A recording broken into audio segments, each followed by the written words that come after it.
ശ്രീകണ്ഠപുരം ചെമ്പന്തൊട്ടി നടുവിൽ റോഡ് നവീകരണത്തിന്റെ ഭാഗമായി പള്ളിത്തട്ട് കൊട്ടൂർവയൽ ഭാഗത്ത് പണി ഇഴഞ്ഞു നീങ്ങുന്നതായി ആക്ഷേപം.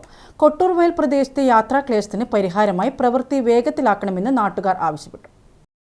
കിഫ്ബി പദ്ധതിയിൽ ഉൾപ്പെടുത്തി 43 കോടി രൂപ ചെലവിട്ടാണ് ശ്രീകണ്ഠപുരം ചെമ്പന്തൊട്ടി നടുവിൽ റോഡ് നവീകരണം. നിർദ്ദിഷ്ട റോഡിൽ ചെമ്പന്തൊട്ടി ടൗൺ ഉൾപ്പെടെ പ്രധാന ഭാഗങ്ങളിൽ ആദ്യഘട്ടം ടാറിംഗ് നടത്തി. പക്ഷേ പള്ളിത്തട്ട് കോട്ടൂർവയൽ ഭാഗത്ത് പണി ഇഴഞ്ഞു നീങ്ങുകയാണെന്ന് നാട്ടുകാർ ആരോപിച്ചു. ശ്രീകണ്ഠാപുരം ചെമ്പന്തൊട്ടി നടുവിൽ റോഡ് വർഷങ്ങളായി താറുമാറായി ഉപയോഗശൂന്യമായിരിക്കുകയാണ്. അതിൻ്റെ റോഡിൻ്റെ ടാറിങ്ങും ചെയ്യണമെന്ന് വർഷങ്ങളായി പറയുന്നു. ഇപ്പോൾ ഇതാ ഈ കാലവർഷത്തിൽ അവിടുത്തെ ചെമ്പന്തൊട്ടി 2 പാലങ്ങളാണ് തകർന്നത്.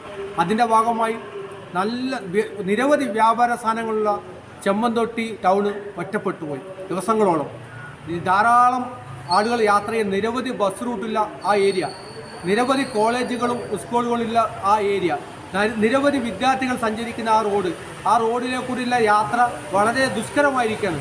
അതുകൊണ്ട് തന്നെ പാലം പണി പെട്ടെന്ന് തീർത്തുകൊണ്ട് ആ റോഡിനെ ഉപയോഗിക്കുന്ന രീതിയിൽ നല്ല രീതിയിൽ റോഡാക്കി മാറ്റണമെന്നാണ് എനിക്ക് പറയാനുള്ളത്.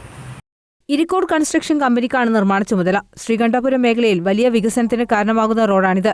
9.7 കിലോമീറ്റർ റോഡ് 9 മീറ്റർ വീതിയിൽ ടാറിംഗ് നടത്തിയാണ് വികസിപ്പിക്കുന്നത്.